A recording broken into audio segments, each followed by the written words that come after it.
Corona को लेकर के आप लोगों ने इसके बहिष्कार का फैसला लिया है, लॉकडाउन का, ऐसा फैसला क्यों लेना? ऐसा फैसला यूँ लेना पड़ा, एक प्रदेश का मुख्यमंत्री अगर हिसार में आके लॉकडाउन को तोड़ता है, सरकार के कानूनों को तोड़ता है, तो गांव में आम आदमी को बड़ी दिक्कत है। हमारे को तो कोरोना का नाम लेकर के बंदिश बनाया हुआ है और एक सीएम वहाँ बड़े जलसे और जुलूस करता है, तब कोरोना कहाँ जाता है? लॉकडाउन तो सीएम ने तोड़ा है, हम लॉकडाउन कहाँ तोड़ रहे हैं? किस तरीके की सुविधाएं गांव में कोरोना को लेकर के सरकार ने दी थी और क्या आप उनसे संतुष्ट हैं? हमारे गांव में कोविड सेंटर बनाया गया था और उसमें 4 बेंच गांव के ही उठा के रख दिए और यहाँ कोई भी डॉक्टर नहीं था, कोई नर्स नहीं थी, कोई दवाइयाँ नहीं थी। एक हमारे सीनियर सेकेंडरी स्कूल में ये एक कमरे में डाल दिए गए। गांव ने 3-4 दिन तक इंतजार करते रहे, कोई दवाई पानी होंगी या कोई चीज़ें होंगी, देखेंगे, देखने गए, वहाँ कोई कुछ नहीं। हमारे ही गांव की लड़की आंगनवाड़ी वर्कर और आशा वर्करों को बिठा दिया गया, कोई सुविधा नहीं थी। और इसकी सुविधा के मैंने गांव ने सोचा कि ये तो सरकार इस तरह दहशत फैलाना, बीमारी की दहशत करना चाहती है, इसलिए भाई इसको यहाँ से उठाया जाएगा। पूरे गाँव ने निर्णय ले लिया।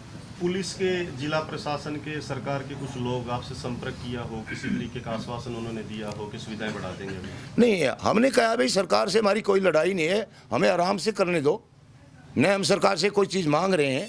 प्रशासन का दबाव, प्रशासन कहता रहेगा क्यों लगाया, क्यों किया, वो हमारी एक अपनी सोच के हिसाब से, गाँव की, पूरे गाँव की सोच है, उसके हिसाब से हमने, सरकार ने हमें को कोई सुविधाएँ नहीं दी। इस गाँव ने आज से पहले 15 साल से गांव बार बार ये कहता है इस गांव में इतनी बड़ी आबादी है, कोई हेल्थ सेंटर खोला जाए, हॉस्पिटल खोला जाए। सरकार तब तो खोल नहीं पाई जब ये खामखा का एक महामारी को फैलाने के और दहशत फैलाने के लिए कोविड सेंटर खोल के ला के रख दिया है। क्या किसी तरीके के कुछ कोरोना के केस गाँव में भी हैं या कोरोना को लेकर के मौत हुई है? ऐसा कोई नहीं है। यहाँ जो 5-7 मौतें हुई हैं, जो प्राकृतिक वृद्ध लोग हैं, जिनकी उम्र किसी की 80 साल है, किसी की 85 साल है, समय अनुसार उन्हें मौत तो आनी है। वो कोई बीमारी नहीं है, मरते समय खांसी जुकाम या कोई तो होएगा। मतलब कोरोना का हमारे गांव में कोई केस नहीं है। कितने दिन हो गए इसको पूरे के पूरे आपके बहिष्कार किए?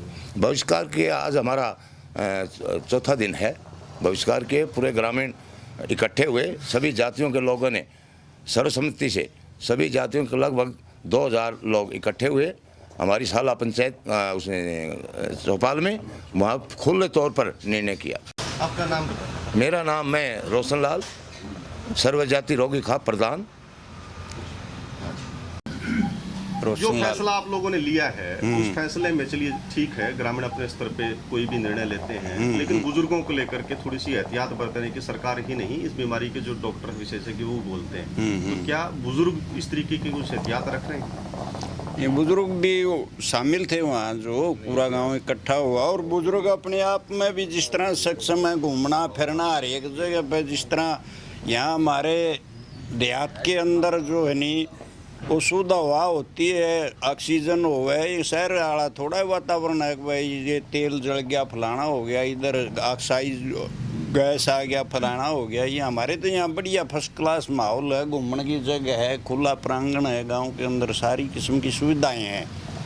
यहाँ कोई इस किस्म की ज़रूरत नहीं पड़ती किसी ने भी, जो भाई इस चीज़ का हम तो ये मान रहे हैं, पूरा गाँव अनपढ़ से अनपढ़ गाँव में जो भी ग्रामीण है वो ये मान रहे हैं कोरोना क्यों है, किसने ने नाम क्यों रख रखा है, कोई बीमारी नहीं, लेना नहीं देना नहीं, किसी के तो आवे या अपना नाम लिया बड़े गांव का सिसाएगा, सिसाए बड़ा गांव है, अक्सर अमूमन ऐसी मौतें होती रहती हैं। तो उसका कारण ये नहीं है कि वो कोरोना है। हमारे जो बड़ी आबादी है गाँव डाटा भी हमारा गुआंड है, इधर जिस तरह से गुराना है, लोहारी है, बड़े बड़े गांव हैं, इनमें कोई ऐसी घटना नहीं घटी, कोई भी कोरोना मरीज नहीं हुआ, ये बीमारी नहीं है। हाँ, ये तो भय बैठाने के लिए पब्लिक में कि जिस तरह से इनको ऐसा बना दो, एक जिस तरह से बका दिए, इसका पीछे पड़ लेंगे और कोई काम नहीं, धंधा नहीं, सरकार की वाई हो जाएगी। आप अपना नाम बता दें। नाम रोशन लाल बोलो।